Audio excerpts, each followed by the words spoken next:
अस्सलाम वालेकुम। आज हम एक्सेल का सेकंड लेक्चर स्टार्ट करते हैं और इससे पहले हम इंट्रोडक्टरी डिस्कशन कर चुके थे एक्सेल की बेसिक्स के हवाले से कि हमें उसे नेविगेट कैसे करना है, उसके जो की कंपोनेंट्स हैं एमएस एक्सेल के वो कौन कौन से हैं, और इसी तरह से जो नेविगेशन रोज कॉलम या सेल रेफरेंसेस हैं ये भी हमने डिस्कस किया था।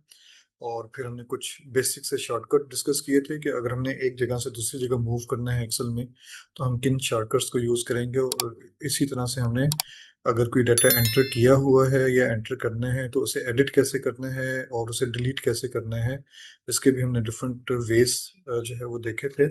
और साथ साथ हमने ये भी देखा था कि जो डाटा है वो हमारे पास डिफरेंट टाइप्स में आता है, जैसे टेक्स्ट है, नंबर्स हैं या डेट्स हैं। ये तीन मेजर टाइप्स हैं जो हम यूज़ करते हैं। तीन बेसिक जो लेसन्स थे ये हमने डिस्कस किए थे। और अब हमें नेक्स्ट जो मूव करना है वो है कि अगर हम एक डाटा पर काम कर रहे हैं तो उसे सेव कैसे करना है, उसे ओपन कैसे करना है और वर्कशीट को ऑर्गेनाइज कैसे करना है। तो पहले मैं एक्सेल को स्टार्ट कर लेता हूँ ताकि हमें साथ साथ कुछ चीज़ें समझ आ जाएं। और आज मैंने आपको एक टास्क भी देना है डाटा एंट्री के हवाले से, उसे हम कुछ समझेंगे भी। कुछ चीज़ें तो मैं डिस्कस कर चुका हूँ, मैंने स्टार्ट कर दिया था, आप लोगों ने थोड़ा लेट ज्वाइन किया। एनी हो, वो रिकॉर्डिंग का पार्ट है, मैं उसे एडिट करके अपलोड कर दूंगा। मैं अभी कुछ देर पहले ही कह रहा था कि हम इस वक्त लेसन 1.4 पर जा रहे हैं और इसमें हमने डाटा को सेव करना, ओपन करना, ऑर्गेनाइज वगैरह करना वर्कबुक को, वो सीखना है। और साथ साथ हमने आज एक एक्सरसाइज भी परफॉर्म करनी है। तो लेकिन उससे पहले अगर कोई क्वेश्चन है आप लोगों का तो वो पूछ सकते हैं। एक्सेल हमने ओपन कर ली है और इसमें हमने कुछ मेन्यूज भी देखे थे जिन्हें हमने सरसरी तौर पर ऐसे ही नाम लिए थे। तो आज हम बेसिकली फाइल मेन्यू में दो इंपॉर्टेंट पॉइंट्स को डिस्कस करने जा रहे हैं जो कि सेव और सेव एज है। बाहर ये दोनों डिफरेंट, दोनों सेम हैं बाहर ये, लेकिन एक्चुअल में ये दोनों डिफरेंट हैं। देखें, जब आप यहाँ पे कोई काम कर रहे हैं, आपने कुछ भी लिखा, तो ये एक्सेल की मेमोरी में सेव है। अगर लाइट चली जाती है या किसी वजह से ये प्रोग्राम क्रैश कर जाता है, बंद हो जाता है, तो ज़्यादातर चांस है कि आपके पास ये जो डाटा एंटर किया हुआ है ये वापस आपको ना मिले। तो इसके लिए कंप्यूटर में आप जिस भी सॉफ्टवेयर पे काम कर रहे हैं, एक कंसेप्ट यूज होता है उसे सेव करने का। आमतौर पे हम इन दोनों को एक ही कंसिडर कर रहे होते हैं, लेकिन टेक्निकल डिफरेंस है। आप जब भी फर्स्ट टाइम अपनी कोई इंफॉर्मेशन कंप्यूटर पे परमानेंटली स्टोर करेंगे वो सेव एज होगी, वो सेव नहीं होगी। सेव का मतलब ये होता है कि आपने एक डाटा, एक फाइल जो ऑलरेडी सेव किया हुआ था उसमें आपने कुछ इम्प्रूवमेंट की है, कोई एडिटिंग की है, कोई प्लस माइनस कुछ आपने काम किया है। अब वो जो आपने कुछ काम प्लस माइनस किया है उसको कंसिडर करते हुए आप एग्जिस्टिंग फाइल में जो चेंजेस की हैं उन्हें सेव करना चाह रहे हैं तो वो सेव कहलाता है। लेकिन सेव एज का मतलब ये है कि आप ये चाहते हैं कि जो पुराना काम था वो भी आपके पास रहे और जो नया काम है वो भी रहे। तो उस सूरत में क्या होगा कि आप उसे सेव एज करेंगे। सेव एज क्यों करेंगे कि नया जो काम है वो और जो पुराना काम है वो दो सेपरेट फाइल में सेव हो जाएगा। आप उनके नेम भी डिफरेंट रख सकते हैं, आप उनकी जो सेव लोकेशन है जैसे सी ड्राइव है, डी ड्राइव है, वो भी आप डिफरेंट रख सकते हैं। तो यानी इसका मतलब ये हुआ कि अगर मैं इस डेटा को सेव करना चाह रहा हूँ, मैं अब सेव करूँ या सेव एज करूँ, मेरे लिए एक ही बात होगी। सेव करना या सेव एज करना एक ही बात होगी। मैंने सेव को क्लिक किया तो देखें यहाँ पर सेव एज वाला बॉक्स आ रहा है। इसका मतलब है कि फर्स्ट टाइम सेविंग हमेशा सेव एज होगी। इस सेव एज में वो आपसे बुनियादी तौर पर कम से कम दो चीजें पूछ रहा है, जैसे फाइल का नाम क्या होगा और फाइल की टाइप क्या होगी, और जो तीसरी चीज है कि आपने उसे सेव कहाँ पे करना है, उसकी लोकेशन क्या है। ठीक है, तो मतलब मैं ऐसे देखें यहाँ पे कोई नाम रख देता हूँ, टेस्ट फाइल। फाइल की डिफरेंट टाइप्स हैं एक्सेल में, आप ये भी हम आज देखेंगे कुछ टाइप्स को। अब अगर मैं इसे सेव करता हूँ तो ये कहाँ पे सेव होगा, ये इस वक्त वन ड्राइव में सेव होगा। अगर मैं इसे डिफरेंट लोकेशन पे सेव करना चाहता हूँ तो मैं इसे ब्राउज करूंगा, एक बॉक्स आ गया, इस बॉक्स के थ्रू दिस पीसी में जाकर मैं किसी भी पॉसिबल पार्टीशन में जाऊंगा जहाँ पे मैं डाटा सेव करना चाहता हूँ। वहां पर जाकर ओपन करूंगा, कोई फोल्डर बनाना है या फोल्डर अगर बना हुआ है उस फोल्डर में मैं इस टेस्ट फाइल को सेव कर दूंगा। तो अब ये फाइल मेरे पास सेव हो गई और ये परमानेंटली सेव हो गई है। ये यानी टेम्परेरी तौर पे सेव नहीं है। अगर लाइट चली भी जाती है या क्रैश कर जाता है सॉफ्टवेयर या कोई भी ऐसी सिचुएशन आ जाती है तो ये फाइल अब आपके कंप्यूटर में एग्जिस्ट करती है। इस फाइल में अगर मैं कुछ चेंजेस लाता हूं तो अब मैं सेव एज करूं या सेव करूं, अब मैं सेव करूंगा। जब मैं सेव करूंगा तो ये मुझसे कुछ नहीं पूछेगा, उसने एग्जिस्टिंग फाइल में कुछ जो कुछ था वो अपडेट कर दिया। लेकिन अगर मैं इसे सेव एज करता हूँ तो ये मुझसे अगेन वही बॉक्स लेगा जो सेव एज वाला बॉक्स था। इसमें अब आप चाहें तो उसकी लोकेशन चेंज कर सकते हैं, फाइल नेम चेंज कर सकते हैं, या इवन इसी को भी आप एज इट इज सेव कर सकते हैं। लेकिन इस सूरत में पॉसिबली आपसे कोई कंफर्मेशन लेगा, जैसे अभी उसने कंफर्मेशन ली कि फाइल ऑलरेडी एग्जिस्ट करती है। तो do you want to replace that existing file? अगर मैं चाहता हूँ कि एग्जिस्टिंग फाइल रिप्लेस हो जाए, देन ओके, अदरवाइज मैं कैंसिल कर कर इसका नेम चेंज करूंगा, सेव करूंगा, तो अब ये सेव एज होगी। इसका मतलब है कि मेरे पास अब दो तरह के वर्जन सेव हैं।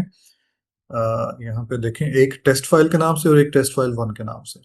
दोनों में अब डिफरेंट कंटेंट है। तो ये एक बुनियादी डिफरेंस है सेव और सेव एज में। अच्छा, अब ये काम आप शॉर्टकट की से भी कर सकते हैं, जैसे कंट्रोल एस प्रेस करना। ये बेसिकली आपको सेव की तरफ लेकर जाएगा, कंट्रोल एस जब भी आप कीबोर्ड से प्रेस करेंगे। और आमतौर पे सजेस्ट किया जाता है कि आप जब भी थोड़ा बहुत काम कर लें और टेक्निकल काम कर लें तो आप कंट्रोल एस प्रेस कर दें, ताकि आपका जो एग्जिस्टिंग काम है, जो आपने चेंजेस की हैं, वो अपडेट हो जाए फाइल में। अगर आपने सेव एज करना है तो फिर आप कंट्रोल शिफ्ट और एस प्रेस करेंगे। और एक्चुअली ये क्या करते हैं कि आपकी नई फाइल की एक कॉपी सेव करते हैं, यानी आपने जो भी चीज़ अपडेट की है उसे अगर आप नए नाम से सेव करना चाह रहे हैं, नई लोकेशन पे सेव करना चाह रहे हैं, then we have to save as. और ये सेव की टाइप्स हैं, save in X L S X. ये एक्सेल की एक मेजर टाइप है, फाइल टाइप है। यानी आप जब भी कोई फाइल सेव करेंगे वो हमेशा डॉट एक्स एल एस की फॉर्म में होगी। आप इस फॉर्म को चेंज भी कर सकते हैं, अगर आप कोई ओल्डर वर्जन है आपके पास, या किसी और सॉफ्टवेयर में आपने यूज़ करना है। जैसे CSV फॉर्मेट भी एक बहुत पॉपुलर फॉर्मेट है जो हम यूज़ करते हैं, स्पेशली स्टैटिस्टिशियन को या डिफरेंट सॉफ्टवेयर्स को CSV की बहुत ज़रूरत रहती है। इवन डाटा साइंस है या कंप्यूटर से रिलेटेड लोग हैं वो भी इसे यूज़ करते हैं। तो ये हम कैसे करेंगे? ये भी सेव एज या सेव वाले डायलॉग बॉक्स से ही होगा। जब हम यहाँ पर ये सॉरी वर्ड की फाइल है, मैं एक्सेल वाली फाइल ओपन करता हूँ। फाइल, सेव एज, और यहाँ पर ये टाइप्स हैं। देखें, एक्सेल एस है, ये एक्सेल एस एम है, मैक्रोज की एक फाइल है, बाइनरी फाइल है, ये पुराने वर्जन की फाइल है, एक्सेल 97 2003 वर्जन को कवर करती है। CSV फॉर्मेट है। आप बहुत सारे यहाँ पे CSV फॉर्मेट आपको मिलेंगे, लेकिन आपने यूज करना है CSV कोमा डेलिमिटेड फॉर्मेट। इस तरह से काफ़ी पुरानी जो एक्सेल फॉर्मेट है 95 विंडोज़ वगैरह के लिए, वो भी आप यूज़ कर सकते हैं। XML स्प्रेडशीट फॉर्मेट है, CSV मैकेंटोश फॉर्मेट है, डॉस वर्जन है। तो हम जो आमतौर पे पॉपुलर यूज़ करते हैं वो XLSX है या XLS है, या फिर CSV फॉर्मेट है। बाद बार ये टेक्स्ट फॉर्मेट भी हम यूज़ करते हैं जो टैब डेलिमिटेड कहलाता है। तो इस जो भी फॉर्मेट हमें चाहिए उसे क्लिक करेंगे और हम सेव कर देंगे। इनकी फाइल में आपको एक डिफरेंस भी नजर आएगा। देखें, जैसे ये टेस्ट है, इसका फॉर्मेट, इसमें ए और कोमा लिखा हुआ है, साथ यहाँ पे एक्सेल के बॉक्सेस वगैरह बने हुए हैं। तो ये एक टेक्निकल फाइल टाइप में डिफरेंस है, ये इसका भी आपको आइडिया होना चाहिए। Organising multiple sheets. एक्सेल में हमने शीट्स की बात की थी, यहाँ पे बहुत सारी शीट्स आपके पास अगर हैं तो आप इन्हें ऑर्गेनाइज कर सकते हैं। मसलन इस शीट को क्लिक कर कर आप ड्रैग कर कर कहीं पे भी आप प्लेस कर सकते हैं।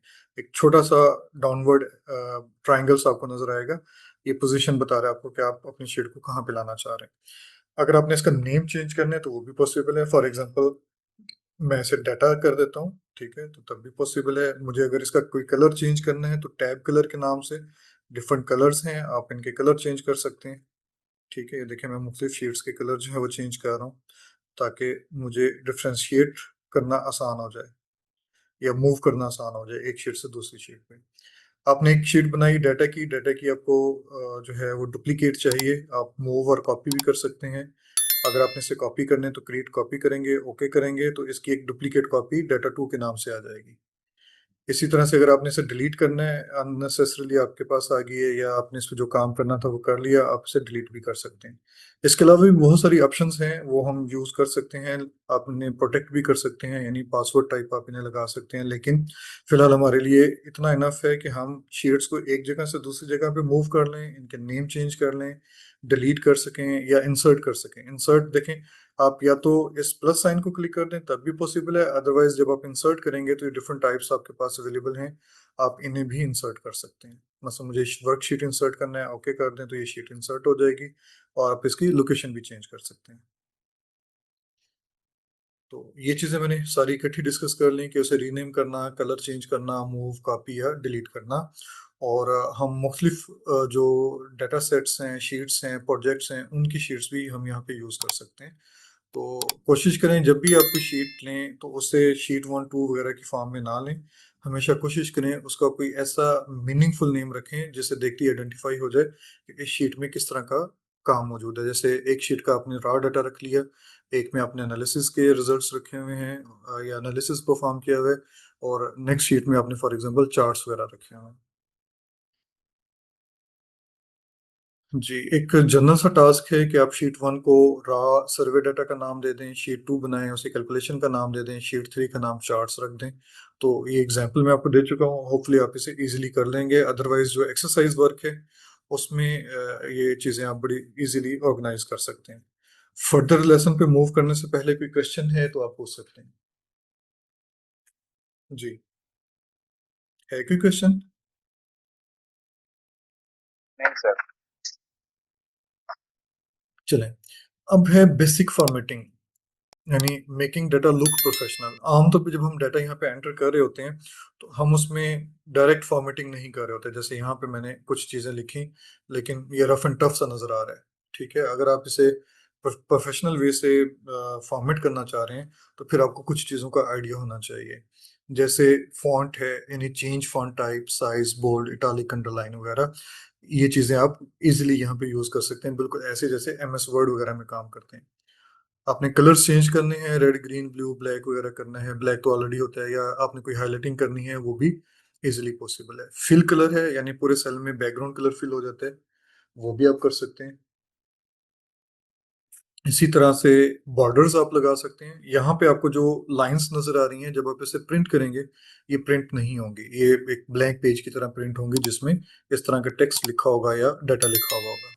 अगर आप चाहते हैं कि इसकी जो हॉरिजॉन्टल और वर्टिकल लाइंस हैं ये भी प्रिंट हों तो बेसिकली हमें क्या करना होगा, हमें बॉर्डर्स ऐड करना होंगे। ये भी मैं आपको बताता हूँ कि ये सारे काम हम कैसे कर सकते हैं। अलाइनमेंट्स हैं, हमने ये देखा था कि जब हम नंबर एंटर करते हैं तो हमारा डेटा राइट अलाइन हो जाता है, अगर हम टेक्स्ट लिखते हैं तो लेफ्ट अलाइन होता है।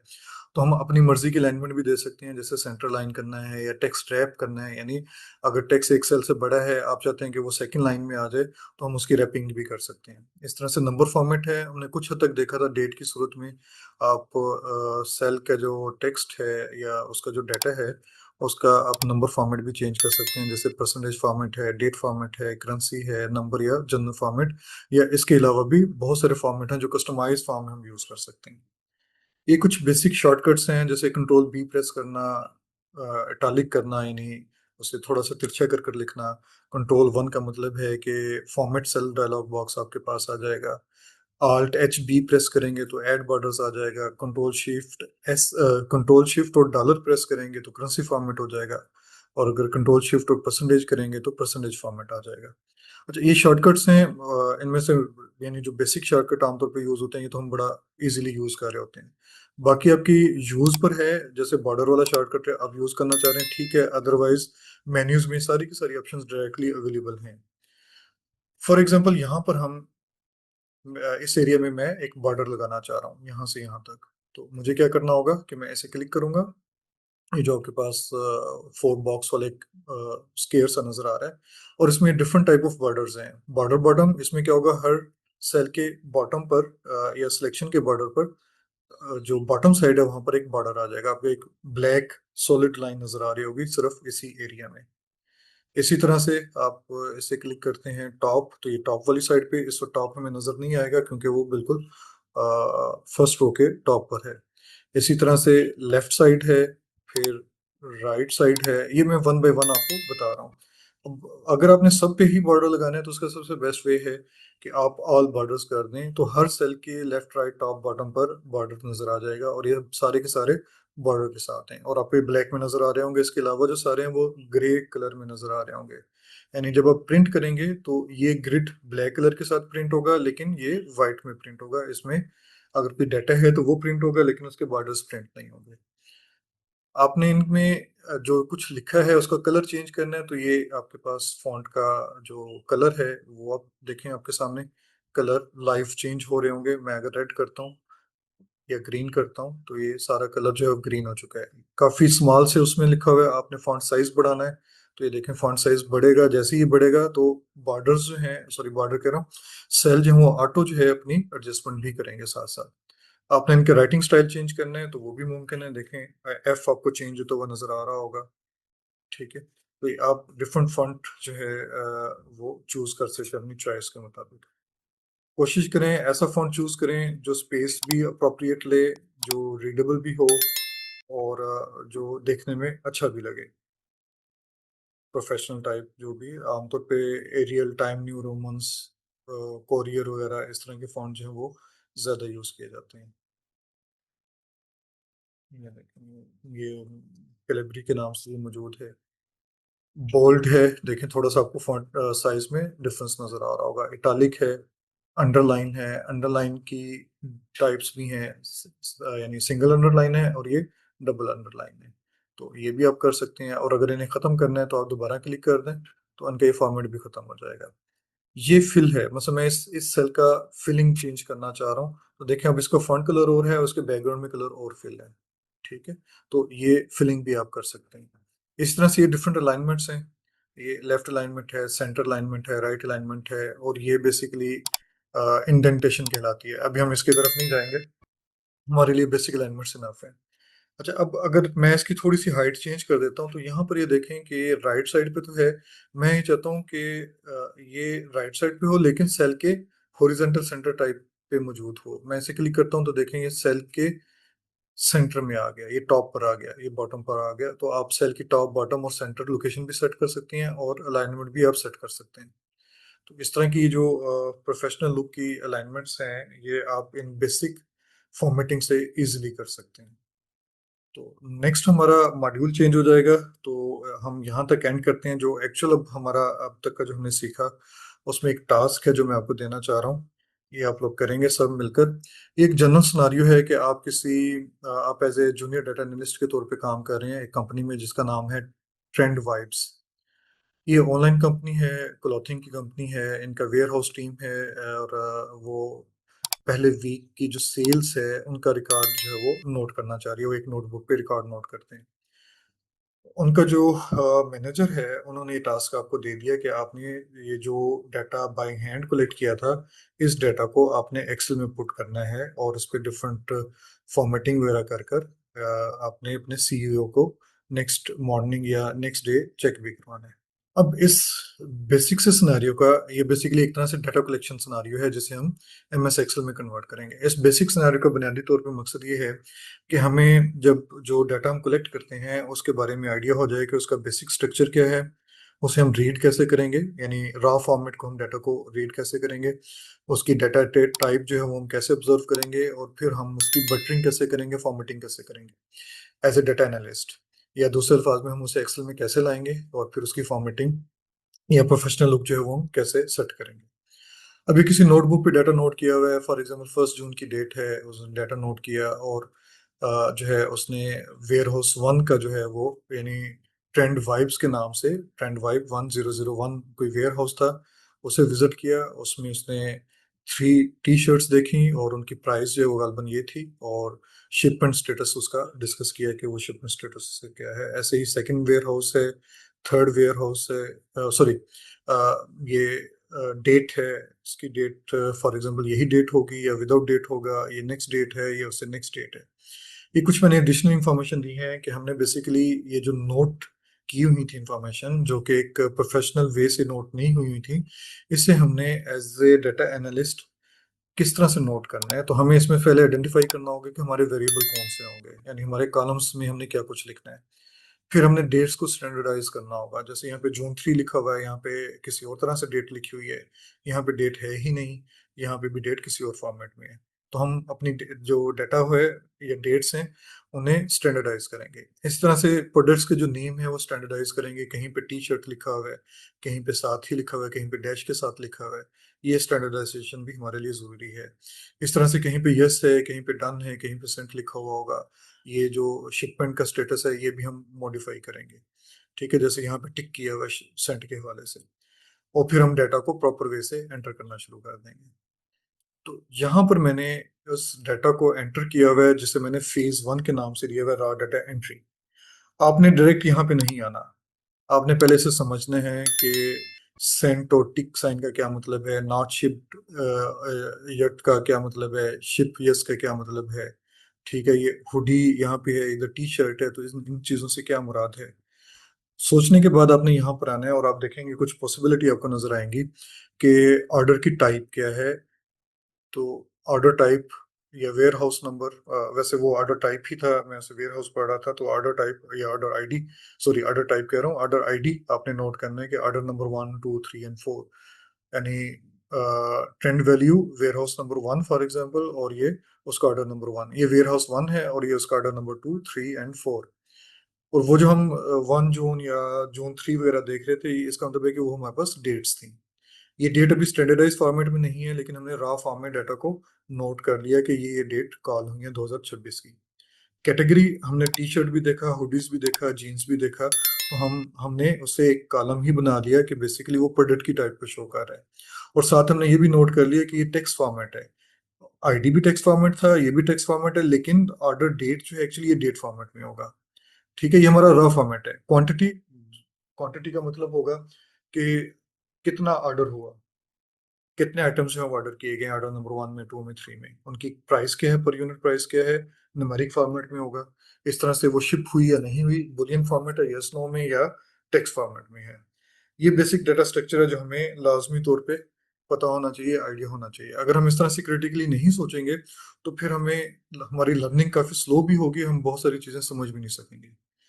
अगर आप देखें तो ये बिल्कुल बेसिक सा डाटा फॉर्मेट था जिसे हमने एक प्रोफेशनल वे से भी देखा और समझने की कोशिश भी की। इस नोट कीपिंग को जब हमने एक पर्टिकुलर टेबल में कन्वर्ट किया तो हमें पता चला कि डाटा एनालिस्ट का काम या उसकी जो डिग्री है वो कोई सिंपल सी डिग्री नहीं है। उसे बहुत लॉजिकली और टेक्निकली सोचना पड़ता है, चीज़ों को प्रॉपर वे से ऑर्गेनाइज करना पड़ता है, फाइन ट्यून करना पड़ता है। इस पूरी असाइनमेंट का बुनियादी मकसद है कि आपको डाटा की टाइप्स, उनकी फॉर्मेटिंग और इसी तरह से उनकी जो यानी एंट्री है, डाटा एंट्री या एडिटिंग है, उसके बारे में आपको आइडिया हो जाए। तो यहाँ पे मैंने कुछ इंस्ट्रक्शंस भी दी हुई हैं, यानी पहले हम डाटा एंटर कर लेंगे, फिर उनकी टाइप सेट करेंगे, आईडीज वगैरह डिफाइन करेंगे कि हमने डाटा किस तरह से एंटर करना है, फिर हम उसकी क्लीनिंग करेंगे। ठीक है, क्लीनिंग में दोनों तरह से पॉसिबल चीज़ें आ सकती हैं कि अगर आपने कोई डाटा एंटर गलत किया हुआ है आप उसे करेक्ट कर देंगे। ठीक है, आपने उसकी अलाइनमेंट्स करनी है, विड्थ एडजस्ट करनी है। ये पॉसिबल है कि आप डाटा एंटर कर रहे हो और आपके पास कोई इस तरह का फॉर्मेट आ जाए। ये यहाँ पे मैं कोई डेट लिखता हूँ जैसे, ठीक है, और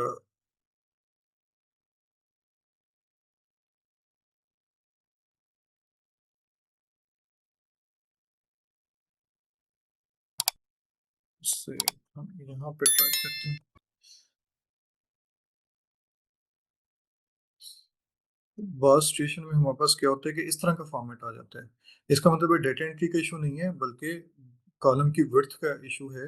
आप उसकी विड्थ को सेट करेंगे तो ये डाटा सेट हो जाएगा। तो इस तरह की प्रॉब्लम भी आपको फील हो सकती है, तो आप इन्हें करेक्ट करने की कोशिश करेंगे। ये उनकी फॉर्मेटिंग है, आप डिफरेंट कलर उन्हें फॉर्मेट कर सकते हैं। इसमें से एक फॉर्मेटिंग, एक चीज़ अभी हमने नहीं सीखी, वो है कंडीशनल फॉर्मेटिंग। उसमें हमें थोड़ा सा भी टाइम चाहिए। तो हम बहुत सारी फॉर्मेटिंग कंडीशन बेस पे भी कर सकते हैं, तो ये मैं इंशाल्लाह आपको लाजमी बताऊंगा। और ये एक जनरल सी एक समरी है कि आपने अपने सीईओ को जब चीज़ें चेक करवानी है तो कुछ चीज़ें आपको बोल्ड करना होंगी, कुछ टाली करना होंगी, या कहीं पे बॉर्डर आपने लगाना है। तो ये सारे का सारा मैं भी असाइनमेंट आपको ये शेयर कर देता हूँ ग्रुप में। तो आप इसे परफॉर्म करने की कोशिश करेंगे और फाइल्स मुझसे शेयर करेंगे, फिर हम इसे डिस्कस भी करेंगे कि आपने उसे किस तरह से बेहतर वे से फॉर्म परफॉर्म किया या नहीं किया। तो एक कोई क्वेश्चन है तो आप पूछ सकते हैं मुझसे। जी, है कोई क्वेश्चन?